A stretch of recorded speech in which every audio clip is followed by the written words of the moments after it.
And again, Enugu, our tomorrow is here. I would not say because I'm the chairman of the APC in Enugu State.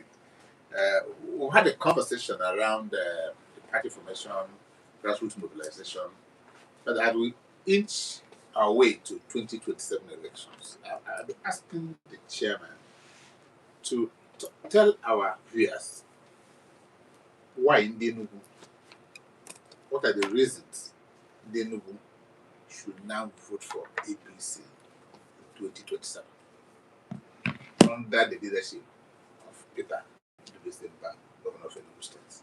Right.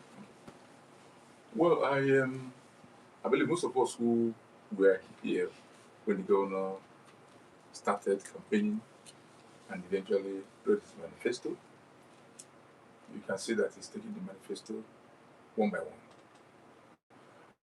What he has done so far, some people will tell you is beyond what some people did in 8 years.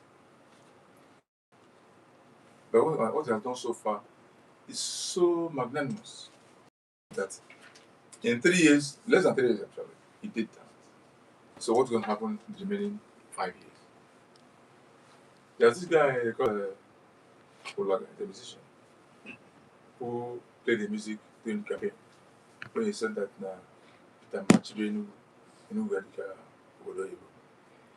those who have seen what's happening in Enugu now, sometimes even me, when I drive around Enugu is now what we call pothole free. Unless you go to the areas where they have not started working. He has said that he's going to do all the roads in Enugu municipality. He's going to do more than 10,000 kilometers of roads. And when you're driving through the street, you can't even see toothpick or things like that. The first time I traveled out of the country, I was just saying, if you finish picking your teeth, you cannot drop it. You cannot drop it on the road because you will not see anything like it there. Then Nigeria was pothole everywhere. So we look at the things he's doing. This is the only governor that has done something that has never been done in this country. Doing work in every ward of this state. Every ward in this state has what we call smart schools, green smart schools. And what that means is that every ward, it used to be, you go and tell the ward what they're going to do for them. But now, what happens is that the wards are now telling us what government is doing. Every smart school is costing over $1 billion. And when you think about 260 of them going on simultaneously, they're going to be equipped with things that when you now begin to work, you'll be wondering, is this really Nigeria? Because what is copying is what is happening overseas. But they're going to teach them robotics, AI, and a lot of things. I don't even know them because they didn't school in that particular period.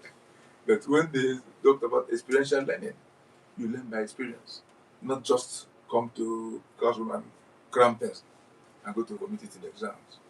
Every ward is also having what we call type 2 health centers. PHC, primary health centers. The one concerning Nobacco. On Sunday. Yes. That thing is happening in every ward. Remember, we had health centers in almost all communities. But we're not going to have a health center that has all the facilities and also has quarters for the nurses. So it's going to be a 24/7 health facility. Anytime you come, you can have your attention. Babies, he said that one thing he hates is that for women to die for having children. Because childbirth or pregnancy is not an illness. Mm-hmm. It's a normal physiology. So people dying out of it is providing not making adequate provision for their care. So this is something that's been done in the world. He also said they're going to do 10 kilometers of road in every ward. If you go to every ward now, most of those governments, in conjunction with the government, state governments, are doing tarred roads. Before, when some of you were in the government, they said that local governments are not supposed to tar roads. No, I did that question. No, but you did. I No, did that question. when they It's say also- the government are not supposed to tar roads, Yes. I said it's they're just trying to run away from their No, functions. they can tie ropes. But now, all the governments are doing a lot of tarred roads, and they're also doing a lot of empowerment for women and children. Then other things the government has done. Look at when you see the International Conference Center that was left for over 16 years. That was a signature project. Yes, over 16 years. The governor came when he started it. It was finished within 6 months. You can imagine the amount of money spent there. If it was done immediately after Chimoka left, we would have taken less money. But before they did it, many things have gone dilapidated and denounced almost like starting afresh. But look at what that place is now. Any money. The only facility that made it possible was to hold the Nigerian Bus Station. If we never had that, we would never have had that. And after that, the bar people said that this is the best they've had. That facility is second to none, I can say, even in this country. Because when you walk in there, you see different halls. You think it's one you've been before, but there are so many different halls. That one is one particular thing that is deep, which people are so happy about. Look at our hotel presidential that was left moribund for many, many years. You keep wondering, was it that people didn't know it should be functioning? Hotel presidential is still functioning in Port Harcourt, River State. It's the same age, the same period with Enugu. Now, everyone has brought it back and it's functioning. Look at natural gas. Now, he's going to bring back the Avo. Yes, I suppose the one that Nigerian Avo. they're going to bring the oil, the vegetable oil or something. Yes, So, Natch.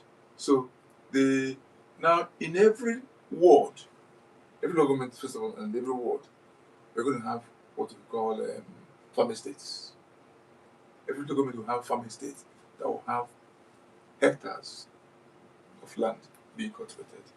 And that is to make sure that food sufficiency is becomes part of this country. So that insufficient food will no more happen here. When we start doing that, it's going to provide jobs for the teeming youths because they're going to have both the agricultural thing and even processing and the possibility of exporting some of those things. Those are some of the things that he's doing, and our people are being aware of it. The people know also that the cost of food is also coming down, not just for English, but for the entire country, because we know how much we paid for rice 2024 Christmas, and how much we paid for last year's Christmas, and even now it's still going down. By the time all these farm estates need to function, food is a very primary thing for everybody. They will now talk about the security issue because the governor established that command and control center from where you can watch the whole of Enugu state and monitor security. It used to be very bad for security in this state, but recently there's been an improvement because people say it still happens. Even in America, people still suffer insecurity things, but you have to talk about the degree of the involvement. So some of these things that the government has done, I wonder what else you want him to do because it's still going to improve on it. All the roads in presently there are about 1,000 roads being done, over 1,000 roads, but people still believe. Some people who are what you call naysayers will still tell you that he's not doing anything. One man who was with us suddenly left and went to talk to the treasurer in their zone, telling him to come and join him so they can make Enugu to look good. Then I told him, do you think that man telling you that making Enugu look good is normal? When you see a madman, if he comes here, he'll take what and pour it away, throw it away. Everything is staying fine though. It looks into him as if they are not in order. He starts scattering things. So anybody who says that Enugu is not looking good must have his brain examined. So the governor has done quite a lot to show that people really need what is doing what people need. Someone mentioned the flyover at Emene, by Kevin side. Now, that flyover, once when it's finished, even before finishing, you can see how it has eased transportation in that place. It changed the environment. Yes. The other major thing that the governor is doing, apart from the roads, is doing everywhere, is the place he calls Enugu Smart City. Enugu Smart City is somewhere around Emene. If you get to where they call Proda, turn right, the whole of that place is going to be a different thing. He says that when he finishes that place, it will be like Dubai. There won't be any place like it in Nigeria. And I'm telling you, when you go to Abuja now and come to Enugu, there's almost no difference, so to speak, because the roads in Enugu are so clean. When he finishes the Enugu Smart City, if you live there, you will never go there with generator because there will be light there 247. If you live there, you cannot go there with gas cylinder because they're going to pipe gas to all the buildings. If you live there, you're not going to need to buy data because you're going to have free Wi-Fi in all of that place. If you live there, you will not see electric poles anywhere. Everything will be on the ground. They will be what we call center sewerage system. It will be a city that you've never seen anything like it before. So all the things he's doing are just novel, so to speak. And by the time they begin to generate impact, you see a lot of housing estates also coming up. Then by the time they finish, he also has plan. In this particular budget of this year, the budget of renewed momentum there's plan to build, I think, 15,000 housing units for the people of for the people. And he says that he would like his station by the time he is leaving office, that every civil servant retiring will retire to his own home. Because that's one major thing that civil servants suffer. You're able to raise money from your rent from your salary to pay for rent. When you now finish, if you haven't had children who are well to do, who pay for your rent or who will build a house for you, begin to suffer, always borrowing money, asking for help to pay for rent. But a situation whereby every person who is retiring retires to, even if it's 2-bedroom apartment that belongs to him, it's part of his dream. What he's doing, then I can talk about the Enugu. You can imagine all those women who went to Abuja. Some of them have never been to Abuja before. There are two women that came to my name who said they have never gone beyond Enugu. Not of going to Ebola for anything like that. But they now went to Abuja. Not that they went to Abuja, they went to Abuja in plane and slept in hotel. They don't know what it means sleeping in hotel. I do my general I went to for his toilet. So such women and all their dependents can never think of anything that will be against Peter. That's one thing. They're not the youth that want as well. And this is going to be happening regularly. So the next convention, maybe another group will go, and so on. It's a thing that people will want to see because of this. I will know.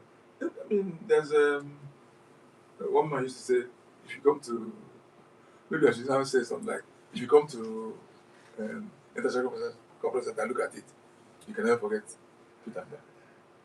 If you come to Presidential Hotel, you cannot forget it. Now, there's renovation going on going to start in Stadium. Because they're going to host a festival by October. And also remember that the government has also, they have awarded, on the process of awarding a contract for the Games Village to be put in place again for that same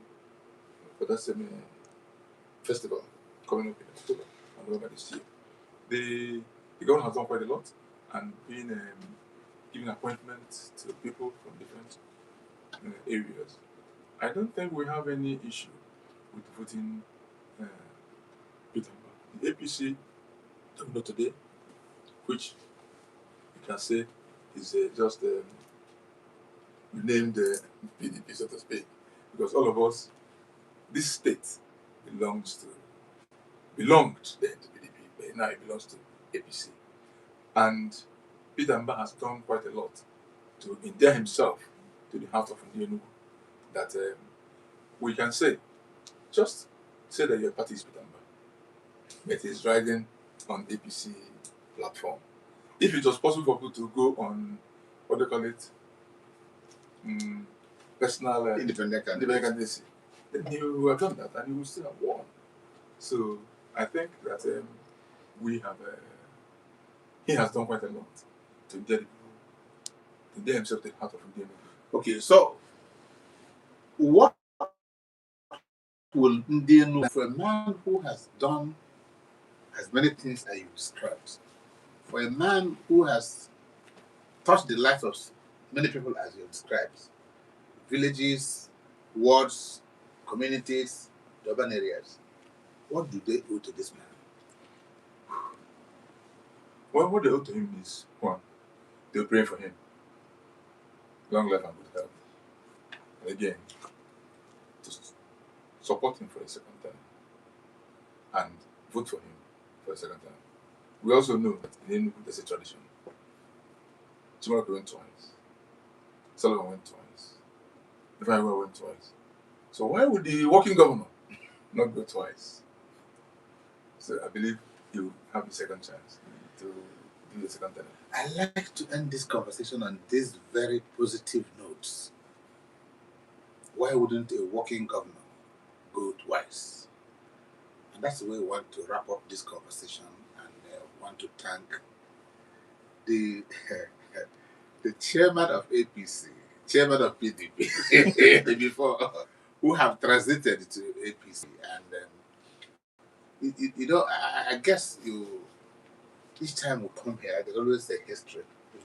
When we were here the first time, there was history made, and now you're here again. The history has been made. So we want to thank you, and we do sincerely hope that you carried this your gentlemanly behavior into the APC. You know, before you joined the APC, they played together and Ethiopia every day. Together Ethiopia every day. And we've seen some kind of calm. That's true. Yes, because it's people that define situations. We've seen some calm, and we believe that you keep that. So we want to thank you for this opportunity. I know you are very busy. We just called you just yesterday and you are here. And of course, this is the season for talking to the people. Oh, really? This is the season you have to talk to the people. So thank you very much. Okay. And for those watching us, you can join the conversation by sending your thoughts and questions via our social media platforms at Freedom Square TV, YouTube, and Facebook, and be part of the conversation. And until same time tomorrow. Oh, tomorrow is already Saturday. Sometime next week, join us for another interesting edition of Beyond the Headlines. Have a lovely day.